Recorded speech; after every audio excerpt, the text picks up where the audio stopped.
As we come back to the Energy Hour tonight, there are a lot of amazing energy champions in Congress. Our next guest, who is a first-time appearee, I guess, on the Energy Hour, is one of them, and maybe one of my favorite energy champions in the nation. Harriet Hageman, the lone congressional delegate from Wyoming in the U.S. House, is on the line with us. Congresswoman, thanks again for taking time, and you are a rock star. I want you to know that. Well, Rick, thank you for having me. It's wonderful to have this opportunity to visit about these important issues. Well, we talked before, and I've spent some time with your staff, getting ready for this appearance.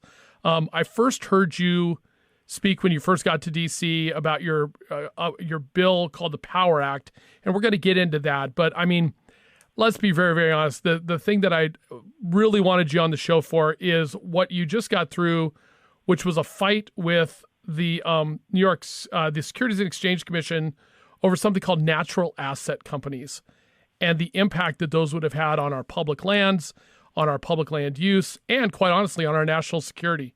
Congresswoman, you led a great fight on that. For our listeners who may not be familiar with it, can you fill us in on what you did and what the problem was and how it's been, at least for right now, resolved? So this is something that came up, and it's been bandied about for a couple of years. But last fall is when it got very, very serious. And at that time in October, the SEC announced a rulemaking that they were going to be undertaking on behalf of the New York Stock Exchange. And the idea was to allow for the buying and selling and trading and creation of what are called natural asset companies. And for your listeners, I'm sure they've never heard that phraseology before because it doesn't make any sense, but it's something that was created by this private organization. It's funded by radical environmental groups, and this private organization is called Intrinsic Exchange Group, or IEG. And the idea is that our federal lands and our private lands that have conservation easements allegedly have these, quote, natural assets that are separate and distinct from, say, the oil and gas resources, the coal resources, the grazing rights, and carrying capacity for livestock, that they have these natural assets, which is really just open space and air. And the idea would be for these natural asset companies to buy up the natural assets of our national parks, our national forest lands, the natural assets of private property. So I'll just give you an example. Sure. Let's say that Bill Gates wants to spend $5 billion and buy the natural assets to Yellowstone National Park. Under this proposal, he would actually be able to do that. Our National Park Service could sell to Bill Gates the natural assets of Yellowstone National Park, and then he would be able to dictate what kind of activities take place in Yellowstone. Well, what's so absurd about that is Yellowstone is a national park. It's not going to be developed. By law, it can't be developed. Right. It is going to be retained in its natural condition. But what it's doing is it is allowing private individuals and, even more significantly, foreign governments, the Chinese Communist Party, the Iran, Venezuela, Russia, foreign countries, foreign governments, foreign individuals to actually invest in and purchase these NACs as well. And what the idea was is this is what the rule says, that the exchange is its proposal is intended to end the overconsumption of and underinvestment in nature, which requires bringing natural assets into the mainstream, and that NACs are a new concept pioneered by the IEG. This was a fraud. That's all this was. This 100%. was a fraud so that the George Soroses of the world, the radical environmental groups, they could come in and they could buy all the natural assets for Shoshone National Forest. And what would that mean? There could be no oil and gas development. There could be no development of rare earth minerals. There could be no grazing. There could be no type of use whatsoever that would generate revenue other than carbon credits. So why should that be ringing a bell for people? What this is about is this is the new cap and trade program that they never could get off the ground with the Chicago Stock Exchange. So this is the new effort for the federal government to fund a cap and trade program and turn over all of our natural assets to foreign governments and fabulously wealthy people to dictate how we could use our lands. Well, and that's the damage, right? I mean, if you all of a sudden take your public lands and put them in the hands or the control of people who don't want them used, people who don't want them developed, people who don't want them to be used, like you said, for grazing, for timber, for job creation, for U.S. energy, opportunities. What you effectively have done is not only move those opportunities outside of the country, those jobs outside of the country, in jurisdictions that are not as labor friendly, as environmentally friendly, as slavery friendly, you name it. But you then also create supply chain issues when those materials come back to the U.S. and the U.S. becomes effectively subservient to those foreign countries. Yep. That's exactly what would happen. In fact, that was the intent. And when you read through the rule, what you find is that the UN would be in charge of making many of the decisions. So when you read for the rule and you think about, well, how do you even value these things? And some of the absurdities that were set forth in the SEC rulemaking were it was just mind-blowing. For example, they said these natural assets are worth as much as $100 trillion a year. Well, keep in mind, there's only about $83 trillion that's circulating at any one time, and these natural assets are supposed to be larger than that. That's number one. Number two, You're talking about $100 trillion impact, and you don't think Congress has the right to weigh in? You think you can do this by a surreptitious rule change with the New York Stock Exchange, with the SEC, that nobody knows that it's even happening? And then you look at how the accounting is going to be done, because there's no way to value these assets. If I sell timber, there's a market. If I have cattle grazing, there's a market. If I'm selling oil and gas, there's a market. But there's no market for this. So what they did is they put the UN in charge of determining the value of these assets.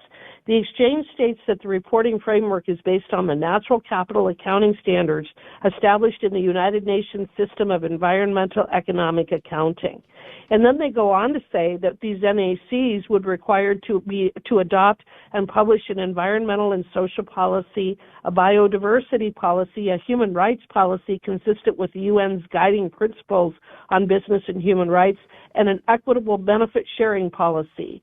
It states that the NACs would be required under applicable commission rules to disclose all material information about its license with a natural asset owner. I mean, the whole thing is just so absolutely absurd.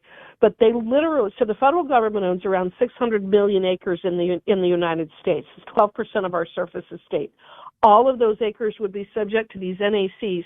It absolutely would destroy our energy and our food independence, and it would take very little time to do it, because the people who have the wherewithal and the resources to buy this are very inhumane people. You look at Bill Gates. Bill Gates believes in population control. You look at the Chinese Communist Party and look what they did during the Wuhan virus outbreak.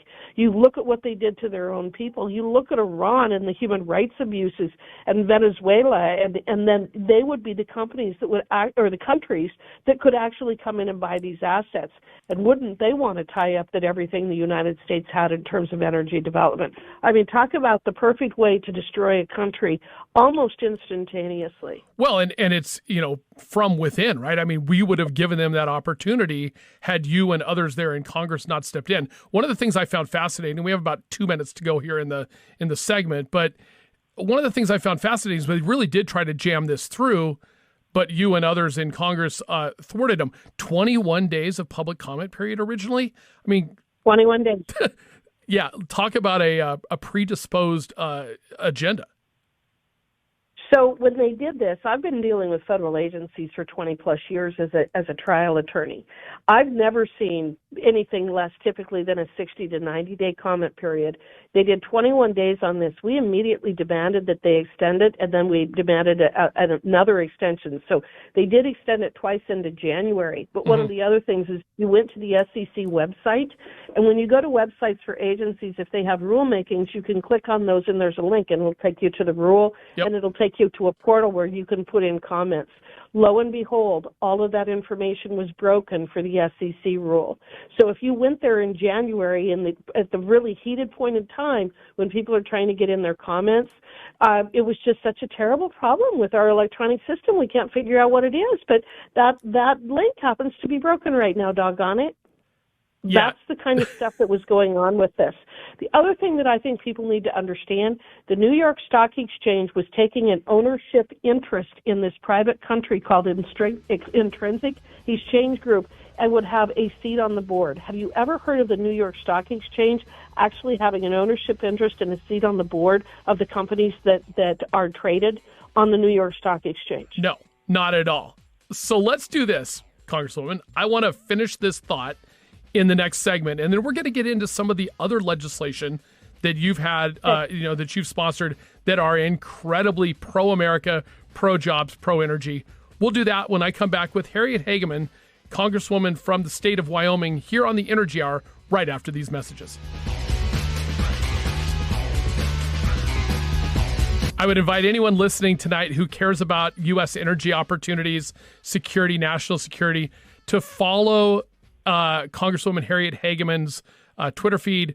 Go to her webpage on the House side and sign up for her newsletter. She is an absolute champion and a rock star. Congresswoman, thank you again for your time tonight on the Energy Hour. Rick, you're so sweet, and thank you for saying that, because I believe that the future of this country is dependent upon energy security and independence and food security and independence. So they're obviously incredibly intertwined. Coming from Wyoming, we're the largest coal producer in the nation. We're one of the top oil and gas producers. I'm very aligned with Alaska in terms of your policies and what we're trying to do. So it is important that we stay on top of these issues, because it is the key. It's the key to our prosperity. So with these NACs, what we were able to do is stop them. The administration has pulled back. They withdrew the rule, which I think is a great sign, but I will also say that they are not done yet. This I think, works hand in glove with their BLM landscape rule, and this is the mechanism by which they were going to replace all of the revenue that is generated by our traditional legacy industries. Yes. Logging, grazing, livestock, oil and gas, coal, and all of those things. So they needed to find some way to replace that revenue, and this is the way that they were going to do it. We have stopped them for now. It was a huge success. I'm extremely excited by what we were able to do, but people need to remain vigilant.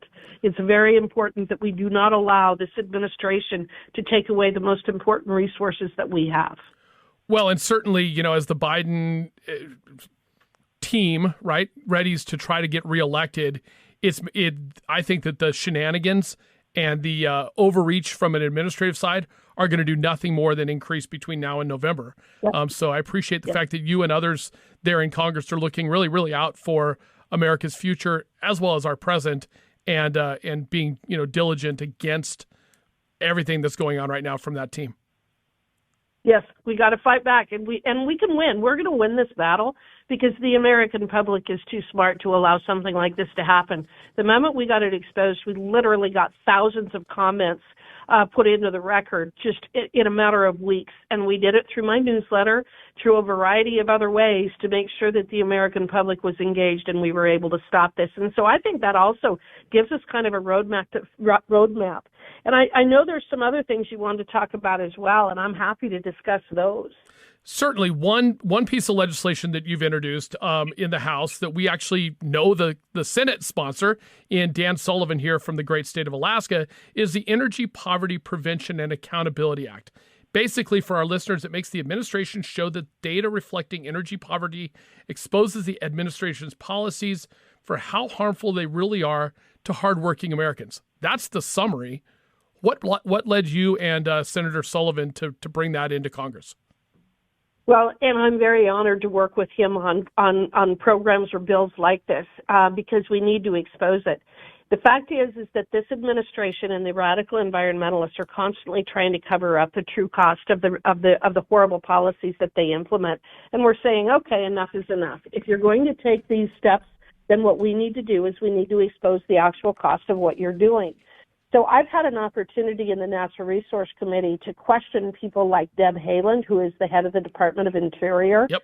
And when I questioned her about energy poverty and why is it that this administration's policies all result in energy poverty, her response was, well, I've never heard that term before. And I said, yeah, but I think it's pretty self-explanatory. You know what it means. And she said, yes, I do. And she's all she could say. She never denied it. She never defended it. She never said, well, that's not exactly true. What she said is we're in a transition period. And I said, a transition period that is costing people massive amounts of money. Why is it that every single policy decision that you make results in energy poverty? Why do you think that's the right way to go? The only answer she would give me over and over, and other members of this administration, is to say, well, we're in a transition. And it's like, no, that's not an answer. That's an excuse, but it's not an answer. Well, it's not even a good excuse, right? I mean, because they have been thinking about this since well before they ever got into place as to how to, green America, how to, restrict traditional energy from being developed.